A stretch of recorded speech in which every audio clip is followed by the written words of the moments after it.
ഇതാണ് നമ്മുടെ ക്വസ്റ്റ്യൻ. ക്വസ്റ്റ്യനിൽ പ്രത്യേകം ഒരു പറഞ്ഞു തന്നിട്ടുണ്ട്. ഒരു എലമെൻ്റാണ്, ബി സി സി സ്ട്രക്ചറാണ്, സെൽ എഡ്ജ് ഓഫ് 288 പൈക്കോമീറ്റർ. അപ്പം എ എന്താണ്? 288 പൈക്കോമീറ്റർ. പൈക്കോമീറ്റർ എന്ന് പറയുമ്പോൾ 10⁻⁻12 metre.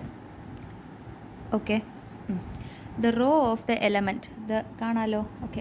The row of the element is 7.2 gram per centimeter cube. Rho എന്ന് പറഞ്ഞാൽ density 7.2 gram per centimeter cube. How many atoms present in 208 gram of element? അപ്പോൾ നമുക്ക് മനസ്സിലാവും അതിൻ്റെ മാസ്സാണ് 208 എന്ന്. ഓക്കെ, 208 ഗ്രാം. നമുക്ക് ഡെൻസിറ്റിയുടെ ഇക്വേഷൻ എന്താണ്? Rho is equal to ZM/A³ okay. ഇതിൽ ബി സി സി സ്ട്രക്ചറിന് Z is equal to, Z എന്ന് പറഞ്ഞാൽ number of atoms per unit cell. Number of atoms per unit cell. B C C സ്ട്രക്ചറിന് Z is equal to 2 ആണെന്നറിയാം. Rho is equal to 2 into നമുക്കിവിടെ mass തന്നിട്ടുണ്ട് 208/A³ എന്ന് പറഞ്ഞാൽ ആരാണ്? A³ എന്ന് പറയുമ്പോൾ ഇവിടെ ഉണ്ട് 288 into 10⁻⁻12 the whole cube into NA. NA എന്ന് പറയുമ്പോൾ നമ്മുടെ അവോഗാഡ്രോ നമ്പർ. ഓക്കെ. പക്ഷെ നമുക്ക് കണ്ടുപിടിക്കേണ്ട ഡെൻസിറ്റി അല്ല, നമുക്ക് കണ്ടുപിടിക്കേണ്ടത് നമ്പർ ഓഫ് ആറ്റംസ് ആണ്. നമ്പർ ഓഫ് ആറ്റംസ് കണ്ടുപിടിക്കാനായിട്ട് ഞാൻ ആദ്യം കണ്ടുപിടിക്കാൻ പോകുന്നത് അതിൻ്റെ വോളിയമാണ്. വോളിയം എന്താണ്? വോളിയം ബി സി സി ഒരു ക്യൂബിക് സ്ട്രക്ചറാണ്, അതുകൊണ്ട് തന്നെ അതിൻ്റെ വോളിയം വന്നിട്ട് A³ ആയിരിക്കും. That is 288 into 10⁻⁻12 metre the whole cube. Value വന്നിട്ട് 2.389 സംതിങ് കിട്ടും. ഓക്കെ.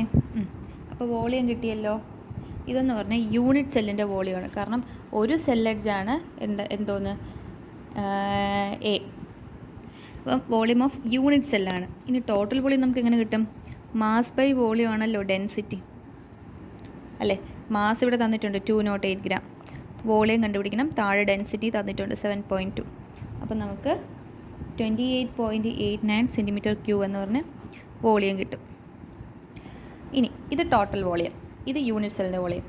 ടോട്ടൽ വോളിയം ബൈ നോക്കിക്കേ, total volume by volume of unit cell is equal to നമുക്ക് എന്ത് കിട്ടും? 12.09 ഇൻറ്റു 10⁻23 എന്ന് കിട്ടും. ഇനി നമുക്കറിയാം ഇതെന്തുവാണ്? ഇതൊരു total volume by unit volume എന്ന് പറയുമ്പോൾ നമുക്ക് എത്ര യൂണിറ്റ് സെല്ലുണ്ടെന്നാണ്, നമ്പർ ഓഫ് യൂണിറ്റ് സെല്ലാണ് കിട്ടിയത്. ഓക്കെ.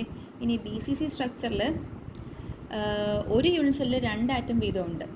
അപ്പോൾ നമ്പർ ഓഫ് ആറ്റംസ് ഇൻ 208 ഗ്രാമിൽ എന്ത് കാണും? 2 ഇൻറ്റു 12.09 ആൾക്കാർ കാണും. Answer will be 2.418 into 10⁻24.